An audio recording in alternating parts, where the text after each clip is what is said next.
episode of Woodburn's daily videos on solving your China business pain points.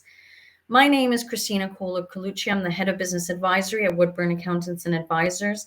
And in today's episode, we are going to be looking at foreigners working in Shanghai must be enrolled in the Chinese social insurance system. The lifting of COVID restrictions in China opened the possibility for foreign professionals to start or resume commercial activities in the country, while companies based in China welcomed foreign employees back. The resumption of normal labor activities means that employers are now expected to comply with social insurance requirements. As one of the largest and most populous countries in the world, China has a unique social security system that can be complex and challenging to navigate for both employers and employees. In the past, foreign employees were not forced to contribute to the social insurance system, but since August of 2021, contributions are mandatory. China's social security law was promulgated by the central government, but its administration and specific details are governed by the local authorities. For instance, for each benefit, the employee and employer contribution rates and bases differ as per the local jurisdiction and are subject to annual changes and reforms. What makes the payroll in China so complex is that the contribution rates for social insurance and housing fund are updated every year and change according to city jurisdiction. Beijing, Shanghai, Guangzhou all have different contribution rates. The current laws clearly indicate that effective October 2011, employers are obliged to enroll foreign employees working in China, including those working in Shanghai, into local statutory social insurance schemes. However, such requirements used to be considered non-mandatory in Shanghai. For these reasons, most HR departments and legal professionals are under the wrong impression that social insurance contributions for foreigners in Shanghai are still optional. In 2009, the Shanghai Municipal Human Resources and Social Security Bureau issued the document number 38 to offer non-Chinese nationals working in Shanghai the opportunity to participate voluntarily in the statutory pension, medical, and unemployment insurance schemes in the city. Before the social insurance law and the interim measures for the participation in social insurance of foreigners employed in China took effect in 2011, foreign employees were not allowed and were not encouraged to participate in any statutory social insurance schemes. The Shanghai number 38 document became controversial because under this local document, it was optional for foreign employees to participate in the three statutory social insurance schemes, which contradicted the national legislation.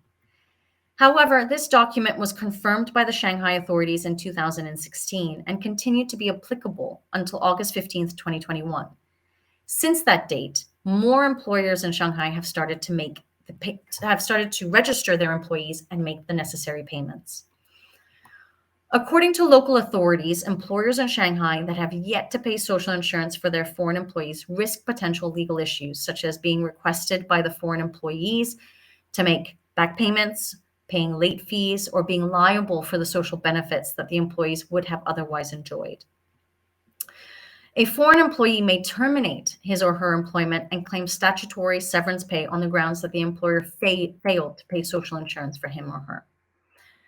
Companies in Shanghai planning to hire foreign professionals or those who have hired them but have yet to pay social insurance should make an informed decision and seriously consider social insurance enrollment. At the same time, factors such as if there is any adverse impact on foreign employees' individual income taxes in China arising from their enrollment in social insurance, and whether the employer will bear the employees' portions of contributions and how it may claim these back when the foreign employees leave China should obviously be evaluated. There are a set of rules and laws that every employer in China must abide by while considering the recruitment of local or foreign employees. Chinese social security system consists of 5 mandatory insurance schemes: pension fund, medical insurance, accidental injury insurance, unemployment insurance, and maternity insurance, as well as housing fund, which is only applicable to Chinese employees. The contribution to China's social security system is mandatory for Chinese employees and their employers as well as foreigners employed in China. It will be considered illegal if a company does not provide any social insurance for its employees. China's pension insurance is an important aspect of the country's social security system because it offers financial support to retired individuals who have reached the age of 60, as well as to those who are unable, or 60 for women and 65 for men, as well as to those who are unable to work due to disability or illness. The pension system in China is funded, or can be funded, by both employers and employees.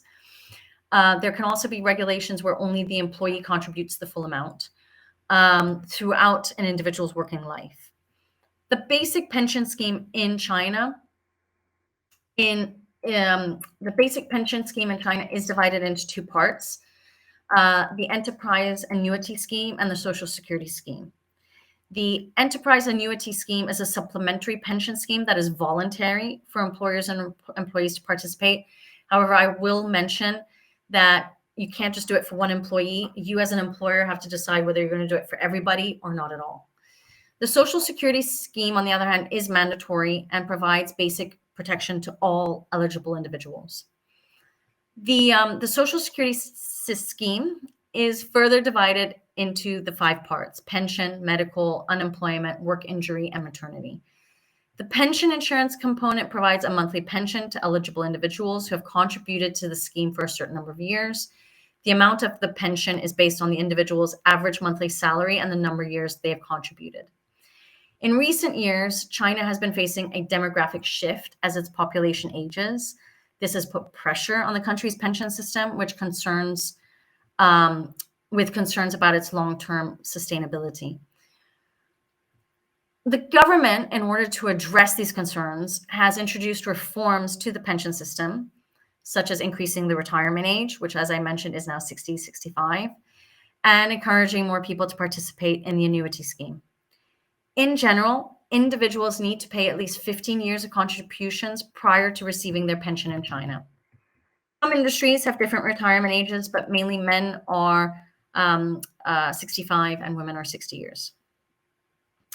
The amount of retirement benefit depends on local regulations. Due to China's population problems, these ages may soon change. I hope what people have gotten out of this video is the fact that they do have to contribute the foreigners into the social security system. For many, this may seem a waste because they may have other social security systems from their home jurisdictions, but it is a requirement. If you've got any questions related to this, we're going to provide you a link to our diary. Please set up a call. We'd be happy to see if we can help you. If you enjoyed today's video, please like and share. And if you want to know more about what we do at Woodburn, head on over to woodburnglobal.com. It lists our full services. And there are additional resources available in the form of our ebooks and short articles. We wish you a very pleasant day. Look forward to seeing you at our next episode. Take care and goodbye.